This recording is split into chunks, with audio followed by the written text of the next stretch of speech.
Virginia Carmichael didn't want to come to the house on Rabbit Field, in no shape and under no pretext.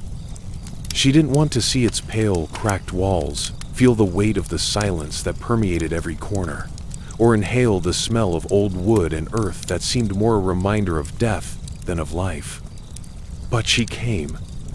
She came because she was the only surviving relative of Miss Eleanor Crane, an eccentric great-aunt whom she had seen only once, in her childhood, and only vaguely remembered her wrinkled face and icy gaze. She came because, according to the will, she had to spend 3 full days and nights in the Crane house to officially inherit it. She came because she needed the money, desperately needed it. Rabbit Field, even the name sounded ominous, echoing ancient, restless earth. Virginia remembered her mother telling her stories about it in her childhood, stories full of whispers and unspoken things. Stories about a mad woman locked in a tower, about missing children who were dragged underground, about a curse that hung over the Crane family. Virginia laughed then, but now, standing before the grim facade of the house, a shiver ran down her spine, a decidedly unchildlike one. The house was bigger than she imagined, a 2-story structure of gray stone with a pointed roof reaching high into the gloomy sky. The windows gaped like black holes, like empty eye sockets. A weedy field stretched around the house, where the grass was unnaturally tall and swayed in the wind, like snakes poised to strike. There was no one in sight, only the field and the house, lonely and ominous. The key grated in the old lock. The door opened with a heavy sigh, releasing a wave of stale air. Virginia stepped over the threshold, feeling not only the door close behind her, but also some part of herself. Inside, it was dark and cold. Dust lay thick on every surface. Furniture, covered in slipcovers, seemed like ghostly silhouettes in the dim light. The air was filled with the smell of mold and something else, stranger and more unpleasant, that resembled the smell of old bones. She turned on the light, and a dim lamp in the hall illuminated a painting. It depicted a man in a strict dark suit, with a stern expression and piercing gaze. Under the painting was a plaque. Elijah Crane, founder of the house. Virginia involuntarily shuddered. There was something inhuman in his eyes. She slowly walked around the house, a living room with a fireplace, filled with ashes, a dining room with a long table, covered with a white tablecloth, on which lay a thick layer of dust. A kitchen, with rusty pots and pans hanging from hooks. Everything was frozen in time, waiting for something. Upstairs were the bedrooms. One of them obviously belonged to Miss Eleanor. It contained a bed with a high canopy, a dressing table with many bottles and jars, and a rocking chair that creaked quietly, even when no one was sitting in it. Virginia chose the smallest bedroom, with a window overlooking Rabbit Field. She opened the window, letting in a stream of cold air and the sounds of the field. The wind rustled in the tall grass, as if whispering something indistinct. She spent the first night almost sleepless. Every rustle, every creak of the floorboards, every gust of wind made her jump. It seemed to her that she was not alone in the house, that something was watching her from the darkness, that something was waiting. In the morning, she decided to examine the house more thoroughly. She found a library filled with old books in leather bindings.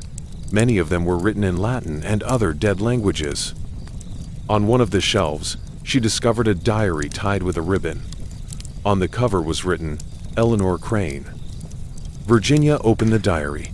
The handwriting was small and sprawling, as if belonging to someone in constant haste. The first entries were about the weather, about household chores, about neighbors. Then, they became increasingly strange and disturbing. Eleanor wrote about dreams in which she saw Rabbit Field, filled with dead rabbits. She wrote about voices she heard in the house, about shadows she saw in the corners. She wrote about the fear that slowly devoured her from within. The house is alive, she wrote. It breathes, it feels, it watches, it wants me. Virginia closed the diary, feeling cold sweat on her forehead. She didn't want to read any further. She didn't want to know what happened to Eleanor. She She just wanted to get out of here as soon as possible. But she stayed. On the second day, things got worse. The voices became louder and clearer. She heard them whispering behind the door, in the walls, in her head. The shadows became denser and more real. She saw them flicker out of the corner of her eye, gliding along the walls, hiding in the corners. She tried to go outside, but the door was locked. She pulled the handle, screamed, knocked, but the door wouldn't open. She was locked in the house, like Eleanor. She returned to the diary. She needed to understand what was happening, to find some kind of explanation. She read about rituals that Eleanor had performed, about attempts to exorcise evil, about searching for answers in old books. "The house demands a sacrifice," Eleanor wrote. "It wants the blood of the Cranes. It wants us to suffer." Virginia turned the page. There was a drawing. A schematic plan of the house, with some symbols and notes marked on it. In the center of the plan was a cross, located above the basement. Virginia knew she had to go down to the basement. The basement turned out to be even darker and more gruesome than she had imagined. The cold penetrated to the bones. The smell of mold and rot was unbearable. She turned on her flashlight and began to look around. The walls of the basement were made of rough stone. Barrels and boxes covered in cobwebs stood in the corners. In the center of the basement was an earthen floor. In one corner, she saw a staircase leading down somewhere. Virginia hesitated. She didn't want to go down. She felt that something terrible was waiting for her down there, but she knew she had to. She slowly descended the stairs. Downstairs was a tunnel. Narrow and low, it went deep into the earth. Virginia walked through it, illuminating her path with the flashlight. The walls of the tunnel were damp and slippery. Water dripped from the ceiling. Soon, the tunnel led her into a small cave. In the center of the cave was an altar made of stones. On the altar lay a book, open to a certain page. Virginia approached the altar and looked at the book. It was an old, tattered spellbook. The page was covered with strange symbols and formulas. She didn't understand a word. Suddenly, she heard a voice, a quiet, whispering voice, coming from the darkness. "Welcome, Virginia." She turned around. In the shadow, behind the altar, stood a figure, tall and thin. It was wrapped in a dark cloak. The figure's face was hidden by the shadow. "Who are you?" Virginia asked, her voice trembling. The figure slowly stepped into the light. Virginia gasped. It was Eleanor Crane, but she looked different. Her face was distorted by malice. A mad fire burned in her eyes. "I am the guardian of the house," Eleanor said. "I am the one who protects it from strangers." "But I'm your relative," Virginia said. "I have a right to this house." Eleanor laughed. Her laughter was gruesome and unnatural. "You're wrong," she said. "This house belongs to no one. It belongs only to itself." She stepped forward, and Virginia recoiled. "The house demands a sacrifice," Eleanor said. "It wants the blood of the Cranes, and you will be that sacrifice." Eleanor pulled a knife from under her cloak. The blade flashed in the light of the flashlight. Virginia tried to run, but Eleanor grabbed her arm. She was stronger than she seemed. "You won't leave," Eleanor hissed. "You will stay here forever." She raised the knife. Virginia screamed. At that moment, something happened. The house shook. The walls trembled. Strange sounds came from under the ground. Eleanor was distracted. She looked around in complete amazement. "What is that?" she whispered. "The house has awakened," Virginia said. The house had indeed awakened. It came to life. It broke free from control. The walls of the basement began to crack. Pieces of stone fell off and crashed to the floor. Black smoke poured from the cracks in the walls. The ground beneath Virginia and Eleanor's feet trembled. The altar began to collapse. The spellbook fell to the floor and opened to a certain page. Virginia saw the symbols. She remembered where she had seen them before, on the plan of the house in the library. She realized what she had to do. She broke free from Eleanor's grip and rushed to the stairs. "You won't leave!" Eleanor screamed, rushing after her. Virginia managed to get out of the cave and rush through the tunnel. Eleanor pursued her closely. Virginia reached the stairs leading to the basement. She began to climb, trying to go as fast as possible. Eleanor was very close. She grabbed her leg. Virginia screamed and broke free. She climbed out of the basement and slammed the door shut. She locked the door and ran through the house. The house was shaking even more violently. Plaster was falling from the ceiling. Furniture was falling and breaking. Virginia reached the library. She found the plan of the house and looked at the symbols. She realized she had to find the place marked with a cross. It was the basement. She had already been there. But what did she have to do? She looked at the symbol of the cross. She remembered what Eleanor said about sacrifice. The house wants a sacrifice. Virginia understood. She had to sacrifice herself. She had to give herself to the house. She knew it was madness, but she saw no other way out. She returned to the basement. The door had been kicked in. Eleanor was nowhere to be seen. Virginia went down to the cave. She saw Eleanor standing before the altar. She was reading a spell from a book. "What are you doing?" Virginia asked. Eleanor didn't answer. She continued to read the spell. Suddenly, a beam of light erupted from the ground. It struck the altar. The spellbook burst into flames and burned. Eleanor screamed. She fell to her knees and covered her face with her hands. "What have you done?" she sobbed. Virginia didn't know what she had done, but she felt that something had changed. Something had broken. The house stopped shaking. Silence reigned. Virginia approached Eleanor. She touched her shoulder. "It's over," she said. Eleanor raised her head. There was no more madness in her eyes, only weariness and sadness. "Yes," she said, "it's over." Together they left the house. Rabbit Field was calm. The sun was shining brightly. Virginia left the next day. She sold the house and never returned. But she never forgot what happened in the house on Rabbit Field. She never forgot Eleanor Crane. She never forgot the voices and shadows. She knew that the house was still there, that it was waiting, that it would always be waiting.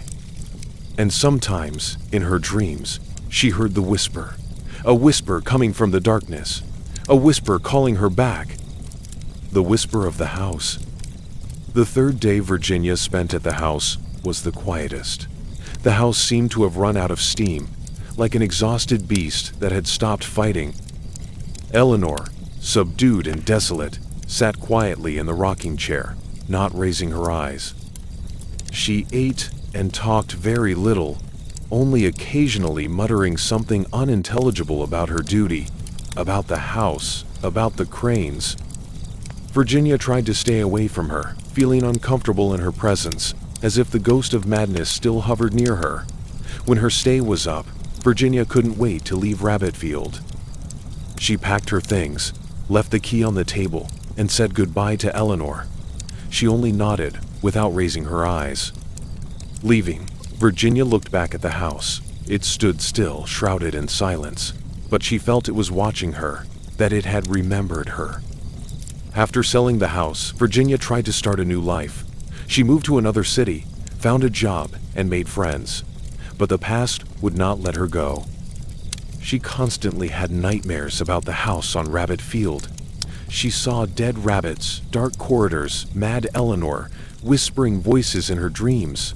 She began to notice strange things. Shadows flickering out of the corner of her eye, objects moving on their own, smells appearing out of nowhere. It seemed to her that the house was haunting her. One night, she woke up to a loud knock on the door. She opened the door and saw Eleanor Crane in front of her. Eleanor looked even worse than when Virginia had last seen her. She was thin, haggard, with a mad look in her eyes. "You must return," Eleanor said. "The house is calling you." Virginia tried to close the door, but Eleanor pushed it open and came inside. "You can't escape from it," Eleanor said. "It will always find you." Eleanor grabbed Virginia's hand. Her grip was icy. "We must return together," Eleanor said. "We must sacrifice ourselves. Only then can we appease the house." Virginia tried to break free, but Eleanor held her tight. "No!" Virginia screamed. "I don't want to die." "You won't die," Eleanor said. "You will become part of the house. You will live forever." Eleanor dragged Virginia toward the door. "I'm not going," Virginia screamed. At that moment, the phone rang. Eleanor was distracted. Virginia broke free from her grip and ran to another room. She locked herself in the bathroom and called the police. The police arrived quickly and arrested Eleanor. She was sent to a mental hospital. Virginia was safe, but she knew it wouldn't last. She knew that the house was still waiting for her. Despite this, Virginia continued to live. She went to therapy, took medication, and tried not to think about Rabbitfield. Over time, the nightmares became less frequent and the fears subsided a little. She even began to believe that she had managed to escape from the clutches of the past. Several years passed.